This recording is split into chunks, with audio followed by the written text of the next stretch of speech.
What is up, ladies and gentlemen? It's your boy Jonald, and it's Wednesday, and you know what that means. It's time for a one-off.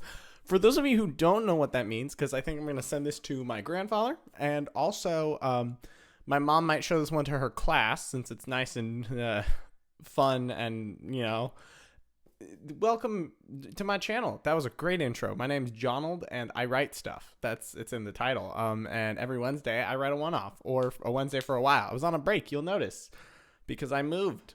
But I have moved. I'm in the new place. So with that, this idea I got from said grandpa I'm going to send this to. So enjoy. Little Frog by Jonathan Howe. Read to you by Jonathan Howe. Froggery Hoppington III was a California frog. He grew up in the foothills, being birthed in the spring when the rain filled the creeks and the other frogs laid their eggs. Froggery was nothing special as far as frogs go. He was just a frog. He hopped along, hunted bugs, and tried not to be hunted himself. It was this very desire to survive that drove Froggery into the Titan's abode. Froggery had been hopping around the massive dwelling when he caught the attention of the terror that haunts the land.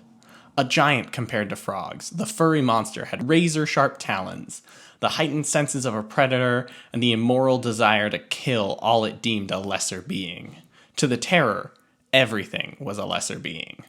Froggery was hopping near the Titan's abode when the terror perked its massive ears, eyes flashing towards Froggery. He froze, stopping in the grass where he sat. The terror padded softly over, its massive whiskers twitching. Froggery waited, muscles tense, hoping a miracle would come for him. A thunderous sound filled the air. The terror turned. A deep voice called out, "Kevin, what are you looking at?" The Titan left its mountain, approaching the terror who was apparently named Kevin. Such a ferocious name. Froggery took the chance granted to him through a miracle. He sprung forward, rushing towards the opening in the Titan's abode. It was unfamiliar territory, but it was the opposite direction of Kevin. Froggery hopped like his life depended on it. While he did, the Titan stepped out into the greater world. He began closing the opening that Froggery charged towards. The little frog willed his muscles to work harder. He strained and with one final leap made it into the Titan's abode. The landscape was not just unfamiliar, but completely foreign as well. Froggery knew nothing like the Titan's abode, save some of the other Titan creations. All the scenery was made of straight lines. The air was cold, and the smells Froggery knew were nothing to be smelled. It was all he could do to not get overwhelmed. Froggery started hopping across the flat floor. It was unnaturally flat, but it gave surprisingly good footholds for Froggery. He trekked through the abode for hours, looking for a way out. Soon he began to thirst. Frogs needed water. Froggery was no different. He couldn't find any in the immediate realm of the Titan. It was full of nothing save monuments to the Titans carved out of dead trees. Froggery had gone to them looking for water, but these trees had no roots. They didn't need the sustaining liquid anymore, for they were dead. Haunted by these monuments, Froggery moved to the next realm over. This one held less of these monuments, but still felt cold and unnatural. However, upon entering this realm, Froggery could taste something different in the air. It was moisture. Froggery hopped towards it. He crossed the realm, coming upon another opening. This one had a different feel from the other two entirely. While it held the same straight lines, there was much less dead trees in this area, but rather worked stone. Everything was slick. There was much more white, like the clouds. Much like the clouds, there was also moisture. Blessed moisture. Froggery scaled the side of a large white monolith. When he reached the top, he saw down below the puddles of water. Froggery leapt, landing in one of these small pockets. He covered his skin and drank some happily. It was here that Froggery spent the next several hours. The Titan's abode was not the same natural world that Froggery had come to know, but this singular portion seemed very hospitable. Bugs lived here, near the magical hard air surfaces. Froggery made his way up to one of these and caught a meal, his tongue darting out at lightning speeds. Froggery stayed by the hard air, watching the sun set on the outside world. Inside, the Titan's domain grew dark as well. Froggery coaxed by the cold and the dark, made his way to the bottom of this realm, and he hunkered on a corner between the ground and the white monolith. This was how he was sitting when the ground began to shake below him. Froggery opened his eyes but stayed still. He didn't want to bring any attention to himself. Since it had left the abode much earlier, Froggery had forgotten about the Titan's existence, despite sheltering in its very dwelling. The floor continued to vibrate until the sun flared to light above him. Froggery was not ready for the sudden daytime. He closed his eyes, allowing them to adjust. When he opened them back up again, his vision was filled by the Titan. The Titan was staring down at Froggery. "How did you get in here?" it asked in its deep, booming voice. Froggery remained still. He didn't know where to run. The Titan could probably follow him anywhere, so he stayed. The Titan took a massive step towards Froggery. It covered the distance of multiple bounds in one stride. "I'd bend over to get a better look, but I'm too old for that," the Titan boomed. It moved again, walking past Froggery to another part of the realm, sealed off by a slab of dead tree. Froggery could hear it moving around in the space. He decided it was his time. Froggery began hopping across the way, looking for a space to hide. He couldn't see anything, but he looked up, the walls high above where the Titan could reach. Froggery moved, beginning his climb. Halfway up, the Titan exited the space. Froggery continued hopping, trying desperately to reach a place outside the Titan's grasp. He made it to the edge of the ceiling, stopped, and looked down. The Titan was standing before a basin. It reached forward towards a metal contraption, pulling something to release a torrent of water. Froggery looked on in amazement. What wonders the Titans had wrought. In this same small area, the Titans controlled both the rivers and the sun. "Oh, there you are," the Titan said, looking up to Froggery. "I'm not going to kill you if that's what you're worried about. I don't need to." Froggery didn't move. He didn't trust the word of a Titan. They were creatures known for their fickle nature. One Titan would leave frogs alone, another would kill them. One would respect the frog's place in nature, the other would trap it, keeping the frogs for its pleasure. Froggery knew that Titans couldn't be relied upon to think about the safety of frogs. "Yeah, my grandson wrote an essay on respect," the Titan said, "so I'm going to respect you." The Titan pushed a lever on the metal contraption and the water stopped. Froggery watched it flow down a hole. That must be his way out. "Maybe in the morning I can help you get back outside," the Titan continued, "but that's a tomorrow problem, little frog." The Titan rubbed its hands with some cloth hanging from the wall, then moved into the other neighboring realm. "Good night, little frog," the Titan said, and the sun blinked out.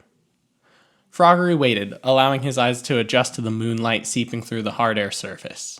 When he was certain the Titan was no longer going to return, Froggery began hopping down the wall. He reached the basin, its surface slick with moisture. Froggery looked around the strange world once more before slipping into the hole to follow the water. The tunnel was slick and dark. Froggery couldn't see, so he just followed the path. Water led him down, through a couple bends, and eventually into a larger tunnel. While dark as well, this one had more openings which let in small amounts of light. Froggery landed on a platform next to the sludgy water flowing through. In this cave-like structure, Froggery could see more of the Titan's handiwork. There weren't many monuments, but the straight lines and subjugated nature were carried over from the abode. Froggery followed the water, knowing it would eventually lead him out. When he came out of the tunnel, Froggery was at some kind of Titan facility. He could see the water being directed in some massive structures, but Froggery did not follow. Now that he was under the open night sky, Froggery could go anywhere. Froggery wanted to go everywhere. His entire life had been lived in the small area of California, in the foothills of the Sierra Nevada. After his journey today, Froggery knew there was so much more of the world to go explore. The best way to do it was to journey with the Titans, specifically with their dead metal leviathans. These creatures would only roar to life on the commands of the Titans, and they used them to traverse the wide world, farther than Froggery could ever imagine. He didn't know which way he wanted to go, but he knew the leviathans would take him there. So, Froggery hopped to the nearest. Wherever there were Titans, there would be leviathans also. It was not long before Froggery found a decently large leviathan, bulky at the front, but long and flat on the back.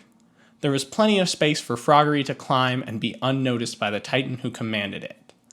Froggery found a good spot. It was warm, but not too hot, and sat, waiting for the Leviathan to move. Less than an hour later, a Titan approached, somehow entering the beast.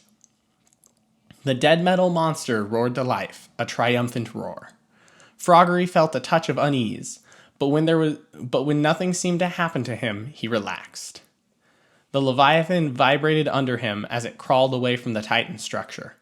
Froggery carefully climbed up the beast until he crested the top. Froggery didn't want to hide on the back of the beast as it traveled. He wanted to watch. He wanted to see the world the Titans had conquered. Froggery was ready to explore alongside the Titans.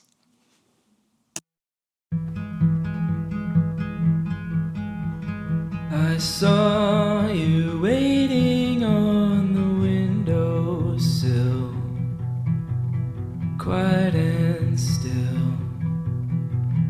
letting life pass all the time to kill. I had a moment of reflection,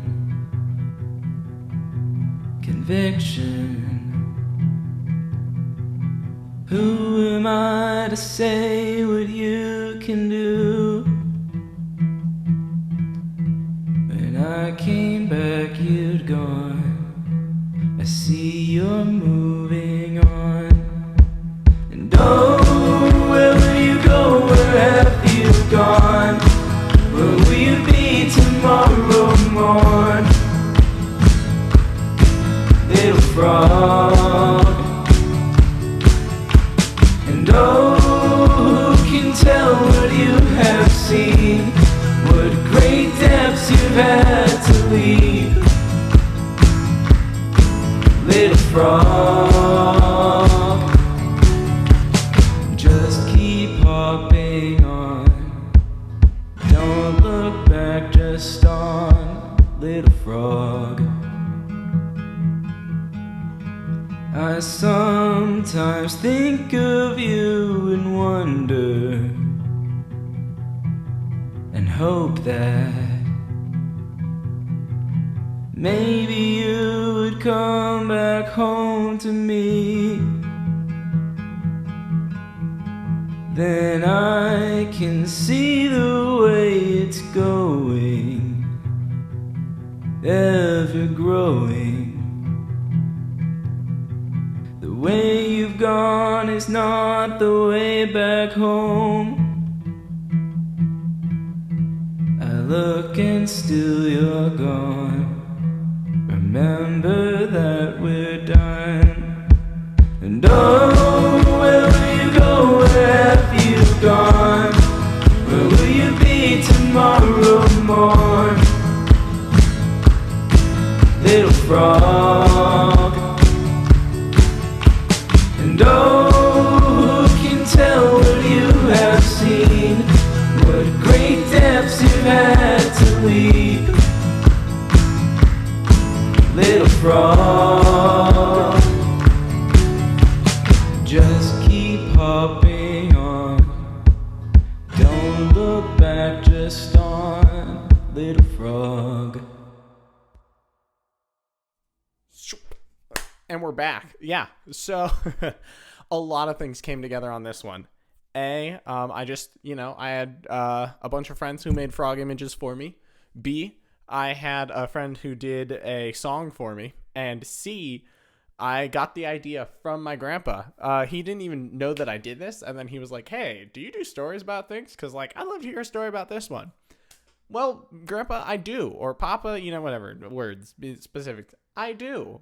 This is it. This is me doing the stories. I left this one a little, rather than showing his journey, I left it at the beginning of his journey because I could go there. I could use that in later one-offs. I could continue the journey of Froggery Hoppington III.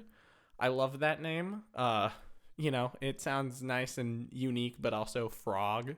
Why do we do that with animals? We name them something like, we assume if they're a rabbit, their name is like rabbit or Rabbit, but it's like rabbit, but Robert. I don't know. I don't know why we do it, but I did it with Froggery. So yeah, with that, really hope you enjoyed it. Come back next week. We don't have songs every week. That is not usual. Big thanks to Daniel who did that one. That slapped. Anyway, but I will hopefully see you guys next week. And thanks again for joining me. Anyway, Nika, bye.